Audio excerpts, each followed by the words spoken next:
L'effet bénéfique de mon antidépresseur se fit sentir assez rapidement dans les semaines suivant mon rendez-vous avec Dr. Saïd. Mes pensées anxieuses s'estompèrent et je retrouvai une humeur plus positive. Plutôt que de m'entraîner avec des machines dans la salle de conditionnement physique où nous étions abonnés, j'avais décidé de faire de la nage sur une base régulière dans la piscine de ce centre. Gerhard s'occupait d'Elliot pendant ce temps d'entraînement, qui me faisait le plus grand bien. J'étais souvent seule dans la piscine, et je me lançais des défis de performance en comptant les longueurs que j'accomplissais. L'exercice physique, combiné à ma médication, avait un effet très bénéfique sur ma santé mentale. Bien que je me sentisse plus en forme et que je retrouvais un équilibre mental, je continuais de penser que le rôle de mère était exigeant. J'avais hâte qu'Elliot vieillisse pour faire plus d'activités variées avec lui. J'aspirais aussi à plus de temps juste pour moi-même. Il m'arrivait de l'installer sur le sol avec des jouets, puis de le laisser s'amuser de façon autonome pendant un bon moment. Je m'assoyais alors à mon ordinateur près de lui pour naviguer sur Internet. Je me sentais coupable de ne pas vouloir interagir davantage avec lui, mais j'avais besoin d'un répit, jusqu'à ce qu'il réclame mon attention. J'étais alors avide de lire tout ce que je pouvais trouver sur les troubles de l'humeur du postpartum, et particulièrement sur le trouble bipolaire du postpartum. Bien que je découvrais beaucoup d'informations et de témoignages variés en anglais, aucun de ces derniers ne parlait du diagnostic que j'avais reçu. On aurait dit que ma condition n'était pas abordée, voire reconnue. J'avais confiance en Dr. Saïd et son diagnostic, mais le fait que je ne retrouvais ce dernier nulle part dans les témoignages que je lisais m'intriguait beaucoup. Je me sentais exclue dans ma réalité du postpartum. Mais ce sentiment d'isolement ne m'empêchait pas de parler ouvertement de mon expérience. Je me disais que plus on parlerait sans honte des troubles de l'humeur du postpartum, plus la stigmatisation reliée à ceux-ci aurait des chances de diminuer. Les semaines passaient et j'étais reconnaissante que mon antidépresseur soit efficace. Or, j'avais remarqué que bien que mon état dépressif se fût estompé, ma libido n'était pas revenue à la normale. Par ailleurs, je n'arrivais plus à atteindre l'orgasme. Je parlais donc de cette situation à Dr. Saïd lors de ma visite de suivi. Il s'avéra que ces symptômes étaient des effets secondaires du citalopram. Il me suggéra alors d'essayer Wellbutrin, un autre antidépresseur qui pourrait s'avérer efficace pour moi. Ce changement de médication fut bénéfique. Je retrouvai une vie sexuelle plus normale. Dr. Saïd me prescrit cet antidépresseur pour 1 an et me dit qu'il diminuerait graduellement ma dose jusqu'à ce que je n'en ai plus besoin. La seule médication que je continuerais de prendre serait l'olanzapine. La dose de ce dernier avait aussi diminué avec le temps et je ne prenais plus que 5 mg quotidiennement. On ne savait toujours pas pour combien de temps j'en aurais besoin, mais Dr. Saïd m'affirma qu'il continuerait de me voir sur une base régulière, environ aux 2 mois, pour monitorer ma situation, ma condition. 2 mois s'étaient écoulés depuis la naissance de mon fils. Ce dernier vieillissait rapidement et l'arrivée de l'été nous permettait de faire plus d'activités à l'extérieur avec lui. Les épreuves de mon postpartum étaient finalement derrière moi et j'entrevoyais un futur positif. L'année de mon congé de maternité tirait à sa fin, mais aucun emploi ne m'attendait. Durant ma grossesse, j'avais obtenu un contrat dans un conseil scolaire francophone quelques mois seulement après mon déménagement en Ontario. Or, ce contrat n'avait pas été renouvelé et je m'attendais à faire de la suppléance une fois mon congé terminé.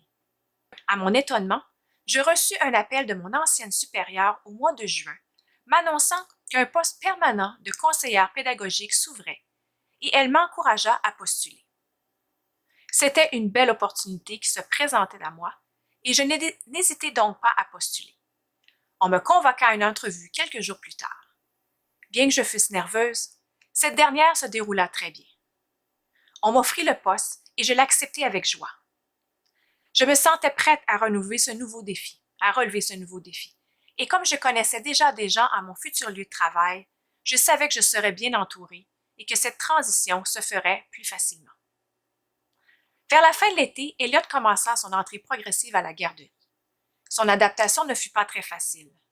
Moi aussi, j'eus du mal à m'habituer au fait de ne pas être avec lui pour une journée complète. Mais nous nous habituâmes tous les deux à cette nouvelle routine. J'étais contente de pouvoir retrouver une vie sociale par l'entremise de mon travail. Dès le début de mon embauche, je pris la décision d'être ouverte avec mon nouveau directeur au sujet de ma santé mentale. Je préférais être complètement honnête avec lui, advenant le cas que j'aurais besoin de m'absenter pour prendre soin de moi, psychologiquement. Il se montra très compréhensif. Je me sentis aussi à l'aise d'en parler avec mes collègues, et tous me considérèrent avec respect. Jamais je ne regrettai cette décision. Mon ouverture face à mes défis de santé mentale encouragea même certaines d'entre elles à se confier à moi à ce sujet. Je réalisais encore plus à quel point il y avait encore du travail à faire pour enrayer la stigmatisation reliée à la maladie mentale. Ma courbe d'apprentissage au travail s'avéra plutôt abrupte. Pour faciliter mon intégration dans ce nouveau poste pour moi, mon directeur prit soin dans les premiers mois de ne pas trop charger mon horaire de tâches exigeantes. J'avais du temps pour faire des lectures professionnelles et travailler avec des collègues pour me familiariser avec mes nouvelles fonctions. Il y avait tant à apprendre. Je vivais du stress, mais j'arrivais à le contrôler. Graduellement, mes tâches s'amplifièrent et je commençai alors à vivre de l'anxiété à l'occasion. Celle-ci se manifestait par une sensation de perte de contrôle, comme si le temps se figeait dans ma tête, l'activité se déroulant autour de moi sans que je puisse mentalement en faire totalement partie. Je me sentais alors incompétente et impuissante, mais personne ne s'en doutait sur le moment. J'en parlais avec Dr. Saïd et j'appris que l'anxiété est un trouble assez répandu chez les personnes vivant avec un trouble bipolaire. Il me recommanda alors de prendre un comprimé additionnel d'olanzapine au moment où j'expérimentais un épisode d'anxiété. Je mis donc quelques comprimés dans ma sacoche afin de pouvoir en avoir toujours à portée de main. Quoique je ne voulais pas dépendre à chaque fois d'une pilule pour calmer un épisode d'anxiété, j'eus recours à ce moyen à quelques reprises et cela s'avéra efficace. J'appris aussi par expérience que l'exercice intense tel que la course à pied aidait à diminuer mon anxiété. Des heures suffisantes de sommeil et une diminution de la caféine s'avéraient aussi des moyens efficaces pour prévenir des crises d'anxiété. Au mois de janvier 2012, suite au conseil de collègues de travail et avec l'aide de mon mari, je débutai un blog. J'avais déjà commencé à écrire le récit de mon expérience du postpartum et l'idée fut de partager les chapitres que j'écrivais sur ce dernier, en plus d'écrire des billets d'information au sujet des troubles de l'humeur du postpartum et de ma vie au quotidien. Mon blog fut très bien reçu par mon entourage et cela m'encouragea à continuer de rédiger petit à petit mon histoire. 2 années s'écoulèrent depuis mon épisode de dépression sans que je n'aie de rechute. Je continuais de voir Dr. Saïd à tous les 2-3 mois. Puis vint un jour où il me suggéra de cesser complètement ma prise de médicaments. Je ne prenais plus qu'une dose minimale d'olanzapine, 2,5 mg. Et puisque mon état était stable, il pensait que je pourrais essayer de m'en sevrer. J'étais un peu nerveuse à cette idée, mais je l'acceptai. Il me conseilla de faire cet essai pendant mes vacances d'été, un temps où le stress du travail serait absent. Je suivis donc ce conseil et saisis ma dose de médicaments dès le début de mes vacances. La première semaine se passa sans que je ne remarque de différence au niveau de mon état mental. Or, au cours de la 2e semaine, pendant un séjour d'1 semaine avec toute ma famille dans un chalet, je commençai à expérimenter des symptômes inhabituels. J'éprouvais beaucoup de difficultés à relaxer.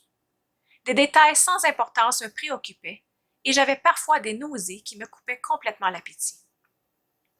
Je n'arrivais pas à prendre plaisir à mon temps de retrouvailles en famille, dû à mes constantes préoccupations. Je ne fis pas tout de suite le lien entre ces symptômes d'anxiété et l'arrêt de ma prise de médicaments. Au retour du chalet, je passai beaucoup de temps à faire des boîtes en prévision de notre déménagement dans une maison qui était prévue pour la fin du mois de juillet. Bien que je fusse confiante d'avoir assez de temps pour préparer ce déménagement, ce sentiment positif s'estompa rapidement quand je commençai à moins bien dormir la nuit et à être peu productive durant le jour. La gardienne régulière d'Elliot avait pris congé pour le mois et une nouvelle gardienne s'occupait de lui. J'aurais bien aimé garder Elliot à la maison, mais je savais que ce ne serait pas possible de préparer le déménagement aussi rapidement tout en le divertissant. Ce changement de routine fut difficile pour lui et cela me fit sentir coupable. Il commença à se réveiller la nuit, requérant ma présence pour se rendormir. J'éprouvais de la difficulté à me rendormir chaque fois qu'il me réveillait. Comme je me sentais alors plus fatiguée le jour, j'essayais de faire des siestes pour récupérer, mais sans succès. Cela fit grimper mon anxiété. J'étais maintenant consciente que l'ampleur de cette dernière était probablement causée par le fait que je n'étais plus médicamentée, mais je refusais de pallier à ce problème en prenant à nouveau ma médication. Je voulais voir si j'allais réussir à me passer de celle-ci. Quelques jours avant le déménagement, ma mère vint nous rendre visite pour nous donner un coup de main. Je n'avais pas fait autant de boîtes que prévu, et son aide fut grandement salutaire. Toutefois, mon anxiété continua de perdurer, et ma mère réussit finalement à me convaincre de reprendre un comprimé de mon médicament pour voir si cela ferait une différence positive. L'effet fut immédiat, et je retrouvai un état de calme que je n'avais pas ressenti depuis des semaines. Je savais maintenant que je ne pouvais pas encore me passer de ma médication. C'est ainsi qu'à mon prochain rendez-vous avec Dr. Saïd, je lui expliquai ma mauvaise expérience de sevrage. Il en conclut donc que, quoique ma dose était minimale, mon cerveau en avait encore besoin pour bien fonctionner, et que ce serait probablement le cas pour le reste de ma vie. Je n'avais pas de problème avec ça. J'avais déjà accepté ma condition et je n'éprouvais aucune honte à continuer de prendre un médicament pour maintenir mon équilibre mental.